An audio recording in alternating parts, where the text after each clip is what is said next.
What's going on, guys? Welcome back to the channel. Today's video is how to diagnose driveline problems on your car, or well, in this case, SUV. This video I'm kind of putting out there for a subscriber of mine.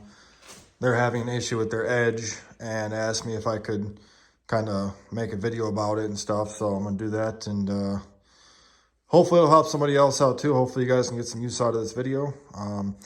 I'm going to put this out there. This really only applies to really the Ford Edges and other all-wheel drive SUVs. If you have a 4x4 pickup truck, I'll do a video on that down the road. But this is mostly just for an all-wheel drive SUV, or I guess an all-wheel drive car too. First thing you want to do is subscribe. Second thing you want to do is jack up your vehicle. Now, when you jack it up, normally you want to have it on all fours, okay? It's 2 o'clock in the morning right now, and my other jack stand's underneath the vehicle in the shop, so I'll look at the front up just for the purpose of the video. If you're at home, jack up the whole vehicle.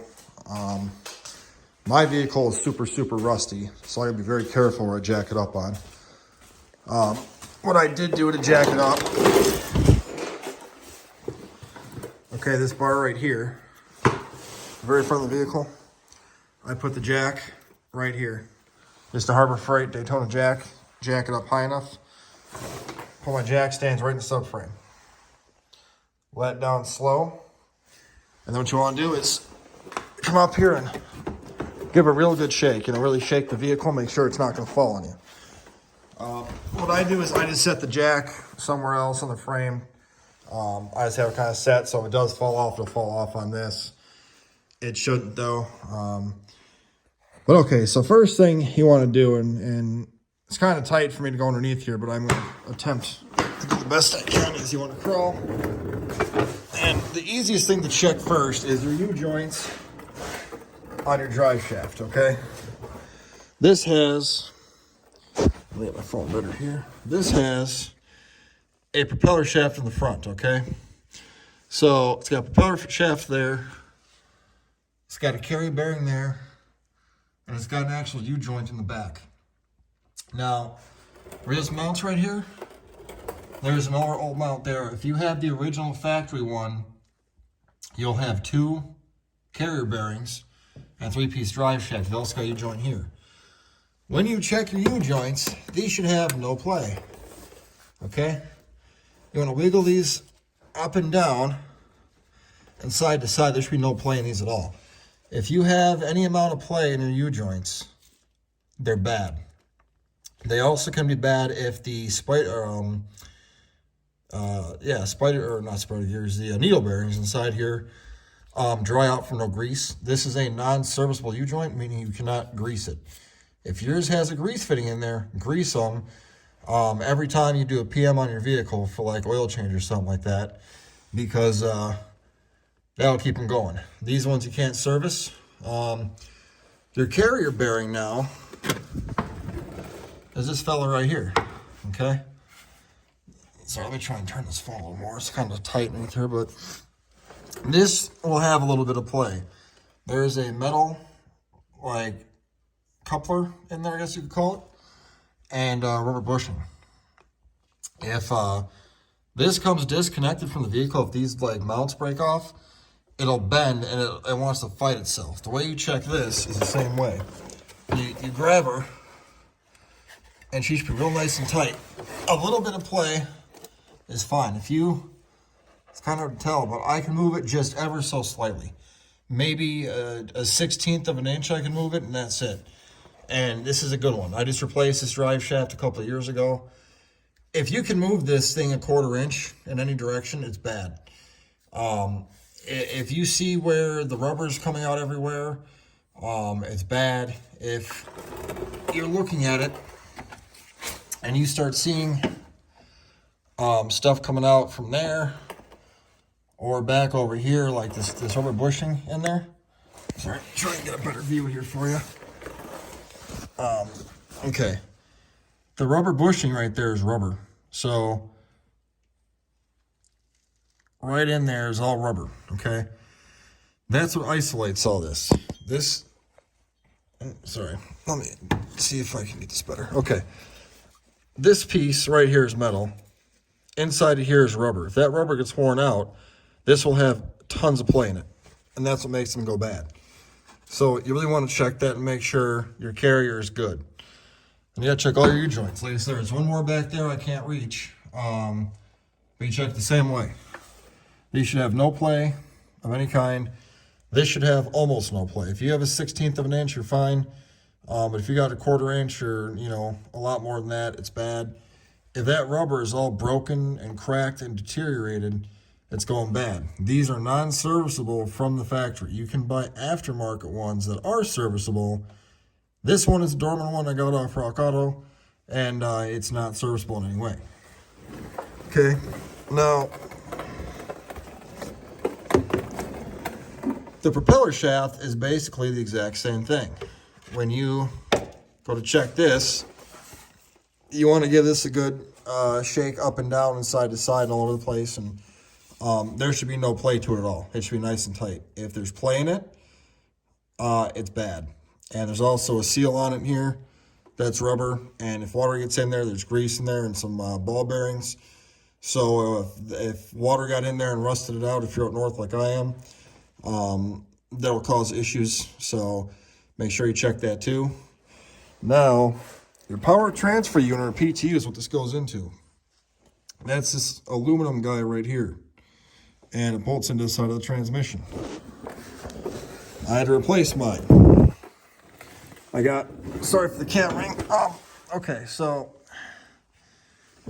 this pipe here, if you need to get to your PTU, you gotta take this pipe out. You got a nut there, and you got a nut here. You take those off. From the factory, they're supposed to be a 13. Mine are different because I've replaced my nuts like 10 times because this thing is so rusty. And this heat shield here, that's a 10. And you got a 10 right there. It's a 10 also. All you got to do is hit the top one out and loosen this one up, and this heat shield will slide up and out. And then your transmission is right here. And it's hard to see, but where that fill plug is right there. Okay, that plug right there. Come on, focus. I wonder if I can. It's not on the photo. Right there, though, where there's like that plug. Right there. Mine's aftermarket. If you notice right there, I've got a drain plug.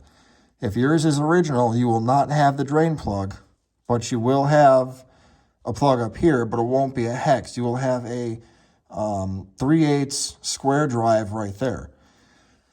It's a pain in the ass to get that out because it's so close to the cat. My way of doing it, I take this pipe, unbolt it, move it away, and it goes to the flex pipe right there, okay? When I do that, usually I can get right at it easy. Let's see those, there we go, focus again. Sorry about that. But yeah, so when you go up there to do that, that'll be a 3/8 pipe plug, square drive. I have a very shallow Matco 3/8 drive ratchet. Nothing else I have will fit in there to get the original one out. This one I use a 19 wrench to get it out. As you can tell, mine is already leaking gear oil. You can see oil right there and all up over here. That seal's leaking. Well, my transmission mount that's right here went bad, and everything up here is moving like crazy. And now all of a sudden, I'm leaking fluid out of this thing. I think but the seal's bad in there. These bolts, there, all those bolts, and over there, were all loose after I put this in from the factory. And all that seals this together is RTV. And now she's leaking fluid. But I'm not going to take it all back apart, so I just keep topping it off. If you don't feel comfortable doing this, don't. You are underneath the vehicle, and if I were to do this, I need to jack it up higher. And if you're not comfortable being, 2 inches from the bottom of your car, up in there in jack stands, spend the money and take it somewhere. Don't risk your health or your life to try and save a couple of bucks. I can tell you right now, if you take, 5 years going to work at the dealership, this would have costed about $140 to have a flushing on this PTU. I'm sure now with everything being so expensive, it's probably double that. I bought this PTU off Amazon for $575 shipped to my door, and I put it in. In the process, I had to replace all the exhaust gaskets. You gotta take all the whole exhaust system out. You can see I gotta seize this one. But the whole exhaust has to come out. The cat's got to come out. Axle's got to come out. Got to take off all brakes and the tire. You got to take all this stuff out and apart to get that thing out. So if you're not mechanically inclined enough to do all that, just take it in and don't risk hurting yourself or, you know, breaking something and making it worse. It's not cheap to do this. Depending upon where you're at, around me right now is about $2,000 to have this changed out from a Ford dealership. Some places I think would be cheaper, but that's what it would cost here. Now, if you take your plug out, and essentially what you're looking at here is if you take that plug out, there's a magnet on there. If that's covered in metal chips or shavings, like a lot of them, you got an issue internally into the PTU. The original way to get the fluid out of this thing is you to take a suction gun and suck it out of that plug right there. I had a system. It was a pain in the ass to do it. It was a stupid design by Ford not to come stock with a drain plug. Now you got drain plugs. If you don't have one, you got to get a really tiny suction gun and get some rubber fuel hose, some really tiny itty-bitty stuff, and reach your hand in there and shove it down there and suck the fluid out. It's a real pain in the ass, okay? That's the way to do it unless you got a drain plug, and if you don't, then you got to use a suction gun. If you do all that and there's, you know, some metal shavings is fine, but if you got like chunks of metal and chips, you got a bad PTU. My original one failed because the idler bearing seized on it and it blew a hole in the side of the case of the PTU and leaked over the slurry all over the floor. But if that's all good and your drive shaft's good, next thing to check is your transmission.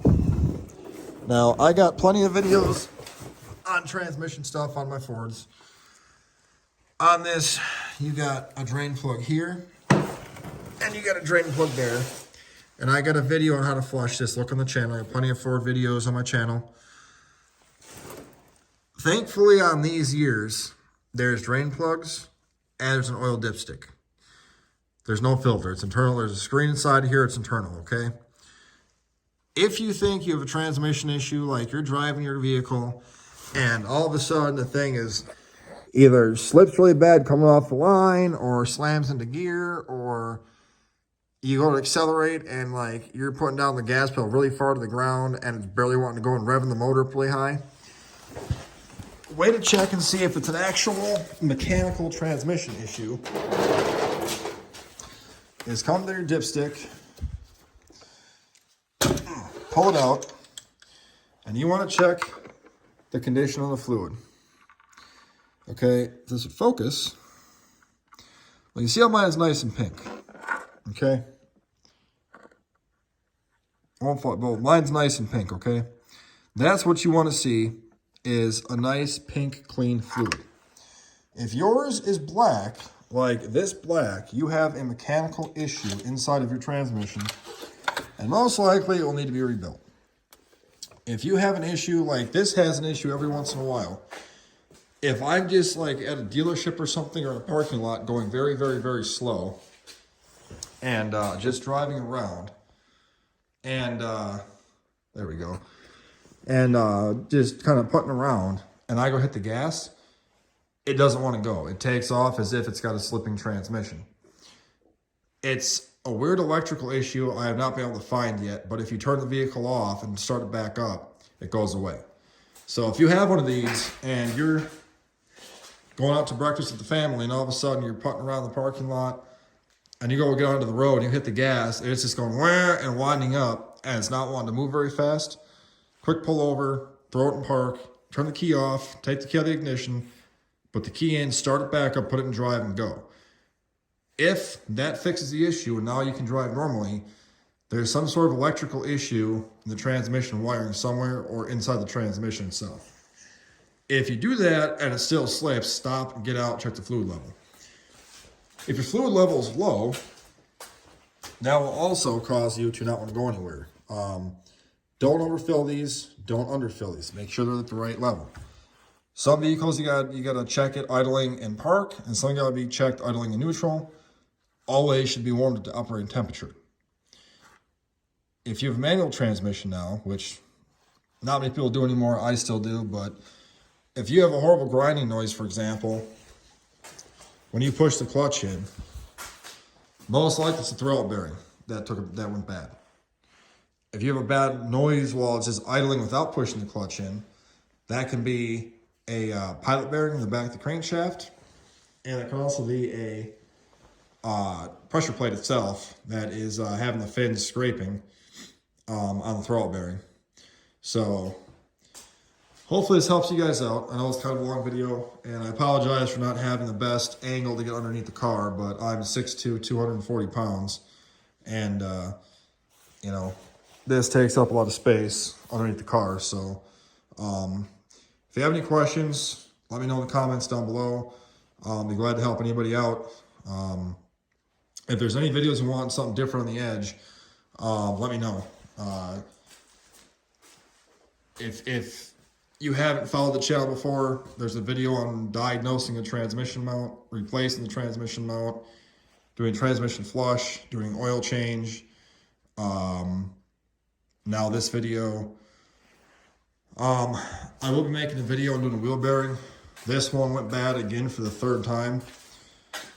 I will give you guys a tip. Do not buy Detroit axle wheel bearings off Amazon. They're freaking junk. 2 of them have failed me already. 1 in a year and 1 in about 2 years. So don't buy those. They're absolute trash. AutoZone are $175. Complete ripoff. But at least they're a lifetime warranty. Whereas the Detroit axle ones have a 1-year warranty and that's it. So, but all right, that's all for now. Any questions, let me know. Hope this helps you guys out. And if it does, give me a thumbs up. If it doesn't, well, I apologize. And if you're not subscribed, hey, think about it. I'd appreciate it. Other than that, we'll talk to you guys later.